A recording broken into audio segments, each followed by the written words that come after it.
எல்லா கைஸ் இன்றைக்கி என்ன பண்ண போகிறோம்னா 1/2 கிலோ ஆட்டா மாவு வச்சு எப்படி சாஃப்டான சப்பாத்தி செய்து பார்ப்போம். ஸோ ஃபஸ்ட்டு அதுக்கு 1/2 கிலோ ஆட்டா வந்துட்டு நம்ம வெயிட் பார்த்து எடுத்துப்போம்.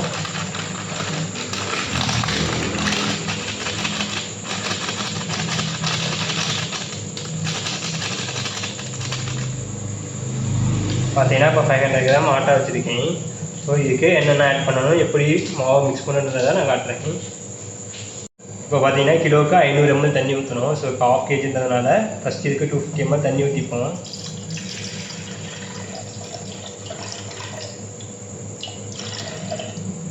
கரெக்டாக பார்த்தீங்கன்னா 250 இருக்குது. ஸோ இது கூட அடுத்தது சால்ட் ஆட் பண்ணணும். இப்போ இது கூடவே 8 கிராம் அளவுக்கு உப்பு ஆட் பண்ணிப்போம். இப்போ பார்த்தீங்கன்னா 8 கிராம் உப்பு ஆட் பண்ணியாச்சு. அடுத்தது இது கூட 4 gram salt 5 gram salt add பண்ணிப்போம். கிலோவுக்கு வந்துட்டு 10 கிராமு. ஸோ 1 கிலோவுக்கு 4 கிராம், 1/2 kgக்கு 4 கிராம் ஆட் பண்ணிட்டேன். இப்போ இது கூடவே 3 ஸ்பூன் அளவுக்கு ஆயில் ஆட் பண்ணிப்போம். நிறையா பேர் வந்துட்டு வாழைப்பழம் ஆட் பண்ண சொல்லுவாங்க, முட்டை ஆட் பண்ண சொல்லுவாங்க, பால் ஆட் பண்ண சொல்லுவாங்க. அதெல்லாம் எதுவுமே தேவையில்லை. நான் சொல்கிற அளவு மட்டும் கரெக்டாக போட்டிங்கன்னா உங்களுக்கு கண்டிப்பாக சாஃப்டான சப்பாத்தி வந்துட்டு கிடைக்கும். ஸோ இப்போ சுகரு, தண்ணி, தண்ணி, ஆயிலு, சால்ட் எல்லாம் மிக்ஸ் ஆகிறது ஃபஸ்ட்டு இதை நல்லா மிக்ஸ் பண்ணி வச்சுப்போம்.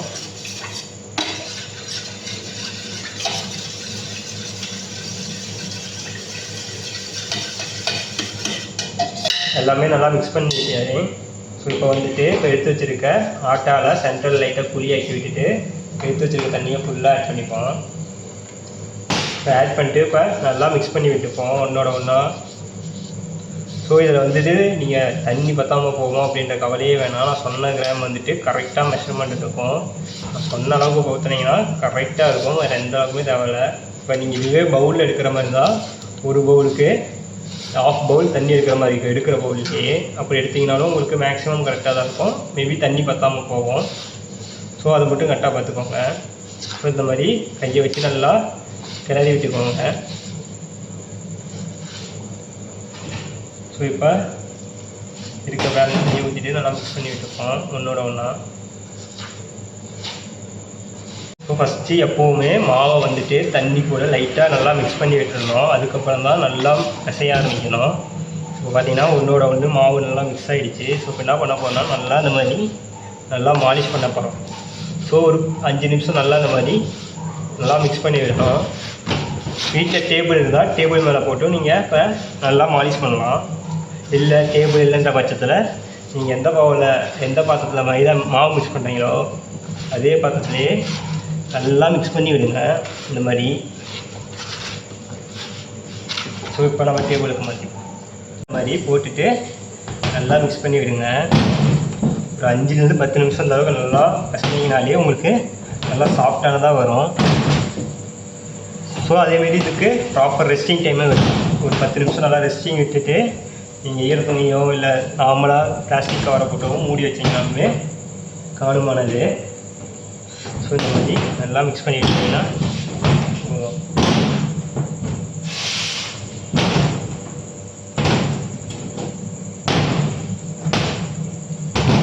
ஸோ இப்போ பார்த்தீங்கன்னா தெரியும் தண்ணி பற்றாமலோ மாவு லூஸோவோ அந்த மாதிரி எதுவுமே ஆகலை.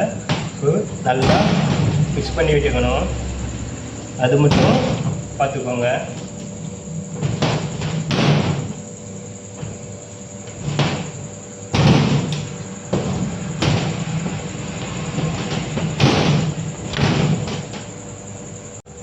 ஆட்டாவை நல்லா மிக்ஸ் பண்ணி விட்டுக்கணும்.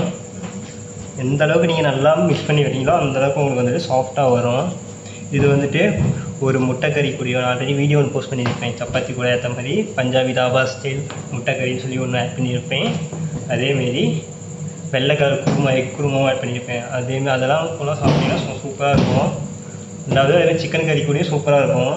கண்டிப்பாக ட்ரை பண்ணி பாருங்கள். ட்ரை பண்ணி பார்த்துட்டு சப்பாத்தி எந்த அளவுக்கு வந்துருக்குன்னு சொல்லுங்கள். ஸோ பார்த்தீங்கன்னா நல்லா மிக்ஸ் பண்ணியாச்சு. ஸோ இதை ஒரு 5 மினிட்ஸ் ரெஸ்டிங்கில் விடுவோம். ஒரு பேப்பரை எடுத்து இந்த மாதிரி மூடியை போட்டு கொஞ்ச நேரம் ரெஸ்டிங் விடுவோம். ஸோ இப்போ பார்த்தீங்கன்னா வச்சுட்டு 15 நிமிஷம் ஆகிடுச்சு. ஸோ இந்த டைமு லைட்டாக மிக்ஸ் பண்ணி விட்டுட்டு இதை எப்படி உருண்டை பிடிக்கிறதுன்னு பார்ப்போம் வாங்க. ஸோ இந்த மாதிரி லைட்டாக சும்மா ஜென்டிலாக மசாஜ் பண்ணி விட்டால் போதும். ரொம்ப போட்டு ஃபஸ்ட்டில் பிணைஞ்ச மாதிரி பிணையணும் அவசியம் இல்லை. அதேமாரி இதில் உப்பு வந்துட்டு கரெக்டாக இருக்கும், உப்பு கூடவோ கம்மியாகவோ போகாது. ஸோ அதனால் உப்பு பற்றாம போகுமன்ற கவலை வேணாம். ஸோ இப்போ இந்த மாதிரி கட் பண்ணிவிட்டு கரெக்டாக போர்ஷன் அளவுக்கு உருண்டை கட் பண்ணிப்போம் இந்த சேனலை ஃபஸ்ட்டு. ஸோ இந்த மாதிரி கட் பண்ணிவிட்டு இந்த மாதிரி 3 விரலை வச்சு அழுத்தி இந்த மாதிரி எடுத்து இந்த மாதிரி உருண்டை பிடிச்சிக்கிங்க, கரெக்டான உருண்டை சேஃபாக வந்துடும் உங்களுக்கு. ஸோ அதேமாரி அந்த மாதிரி எடுக்கிறீங்க, திருப்பி இந்த மாதிரி உருண்டை பிடிக்கிறீங்க, இன்னொரு கையை வைக்கிறீங்க. இந்த மாதிரி 3 விரலை வச்சு அழுத்தி எடுத்திங்கன்னா தானாக வந்துடும். இந்த மாதிரி வச்சு அழுத்தி ரோல் பண்ணிங்கன்னா கரெக்டாக இருக்கும். ஸோ எல்லாத்தையும் இந்த மாதிரி உருண்டை பிடிச்சி வச்சுப்போம். இந்த மாதிரி அழுத்துறீங்க, எடுக்கிறீங்க, திருப்பி வச்சு உருண்டை பிடிக்கிறீங்க, அவ்வளோதான். ரொம்ப சிம்பிள்.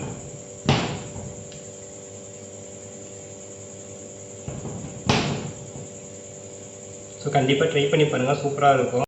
ஸோ இப்போ வந்துட்டு சைடில் கொஞ்சமாக இந்த மாதிரி வரமாவை எடுத்து வச்சுட்டு ஸோ இந்த மாதிரி ஃபஸ்ட்டு மாவில் டிப் பண்ணிக்கணும். டிப் பண்ணிவிட்டு 2 இதையும் வச்சு இந்த மாதிரி சைடில் ஈவனாக தேய்ச்சி விடணும். ஸோ சைடில் தான் என்றைக்கும் ஃபஸ்ட்டே தின்னாக்கணுமே. ஸோ சென்டரில் தின்னாக்கக்கூடாது. சென்டரில் தின்னாக்கினீங்கன்னா ஃபஸ்ட்டு சென்டரில் தின்னாயிடும், சைடில் மொத்தமாக இருக்கும். ஸோ அதுவும் பார்த்துக்கோங்க. இந்த மாதிரி சைடில் நல்லா தின்னாக்கி விடணும். ஸோ அப்பப்போ இந்த மாதிரி மாவில் டஸ்ட் பண்ணிக்கோங்க, அப்போ தான் கீழே வந்துட்டு உங்களுக்கு கொட்டாமல் இருக்கும்.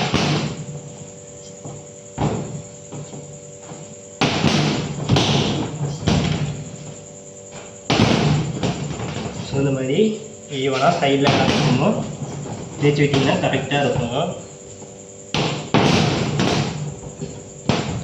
ஸோ அதேமாதிரி சப்பாத்திக்கு ரொம்ப தின்னாக தைச்சிங்கனாலும் உங்களுக்கு ஒரு மாதிரி கிறிஸ்பி வடை ரஃப் ஆகிடும். ஸோ அதேமாரி ரொம்ப தின்னாகவும் தைக்கக்கூடாது, ரொம்ப மொத்தமாக இருக்கக்கூடாது, ஓரளவுக்கு ஹெல்த்தாக இருக்கணும். ஸோ பார்த்தீங்கன்னா இதுதான் கரெக்டான சைஸு. ஸோ இப்போ அடுத்த எல்லாத்தையும் இந்த மாதிரி இப்போ பார்த்தீங்கன்னா தெரியும் திக்னஸ் வந்துட்டு எந்த அளவுக்கு இருக்குன்றது. ஸோ இந்த அளவுக்கு எல்லா இதையும் தேய்ச்சிட்டு இந்த மாதிரி சைடில் அரேஞ்ச் பண்ணி வச்சுக்கலாம்.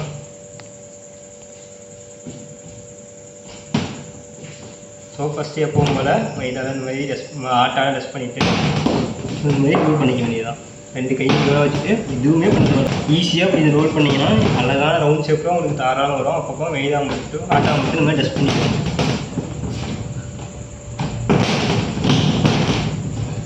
ஸோ ஈவனாக எல்லா பக்கமும் தேய்ச்சி விட்டுக்கணும். இதில் சப்பாத்தி செய்கிறத 2வது விஷயம் வந்துட்டு குக் பண்ணுறது தான் மெயினானதே இருக்குது. ஸோ குக் பண்ணுறது மட்டும் எப்படின்னு பாருங்கள், நான் சொல்கிற மாதிரி கண்டிப்பாக குக் பண்ணி பாருங்கள், உங்களுக்கு கண்டிப்பாக சாஃப்டாகவும் வரும். ஸோ பார்த்தீங்கன்னா எல்லா சைடும் ஈவனாக தேய்ச்சி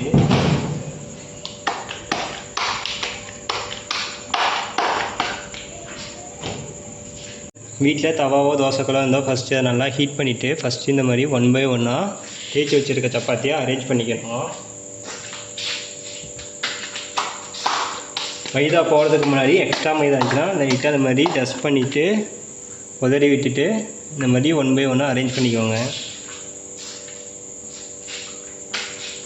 எப்போ குக் பண்ணணும் மைதா இல்லாமல் மைதா இல்லாமல் ஆட்டா இல்லாமல் பார்த்துக்கோங்க. ஸோ இந்த மாதிரி 1 by 1 எல்லாத்தையும் போட்டுப்போம்.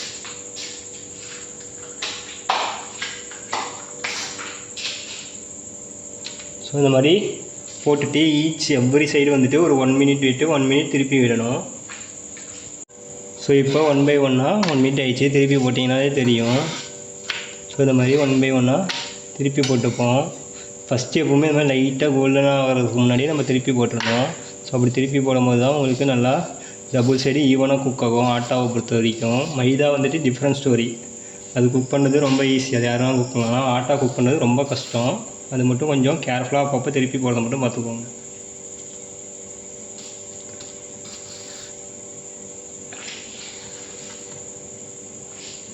ஸோ இந்த சைடும் 1 minute விட்டுட்டு அடுத்து இன்னும் 2 டைம் இந்த மாதிரி திருப்பி போடணும். அப்போ திருப்பி போடும்போது உங்களுக்கு நல்லா உப்பி வரும். இப்போ பார்த்தீங்கன்னா தெரியும் ஆல்மோஸ்ட் லைட்டாக உப்பி வந்திருக்கு, உங்களுக்கே பார்த்தாலே தெரியும். ஸோ சப்பாத்தியை குக் பண்ணும்போது எப்போவும் லைட்டாக ஹீட் வந்துட்டு கொஞ்சம் லைட்டாக கூட இருக்க மாதிரி பார்த்துக்கோங்க. அடிக்கடி திருப்பியும் விடணும். இப்போ பார்த்தீங்கன்னா தெரியும் நல்லா ப்ளஃபியாக இருக்குது. ஸோ நல்லா உப்பியும் வந்திருக்கு. ஸோ இந்த மாதிரி அப்பப்போ திருப்பி போடும்போது இந்த மாதிரி ப்ளஃபியாக வரும்.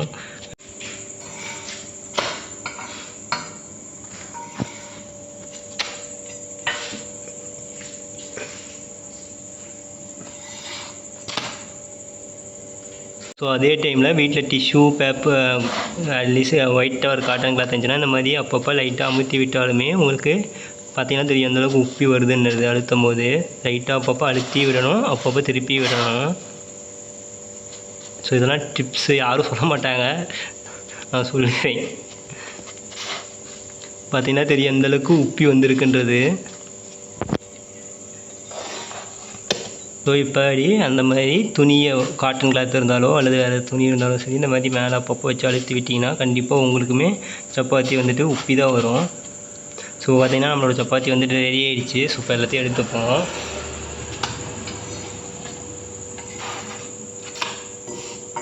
ஸோ இப்போ பார்த்திங்கன்னா நம்மளோட பியூட்டிஃபுல்லாக ப்ளஃபியான சப்பாத்தி வந்து ரெடி ஆகிடுச்சு. ஸோ ரெசிபி பிடிச்சிருந்துச்சின்னா லைக் பண்ணுங்கள், ஷேர் பண்ணுங்கள், கமெண்ட் பண்ணுங்கள். புதுசாக சேனலுக்கு யாராவது வந்திருந்தால் கண்டிப்பாக சப்ஸ்கிரைப் பண்ணுங்கள். தேங்க்யூ ஸோ மச் ஃபார் வாட்சிங் மை வீடியோஸ்.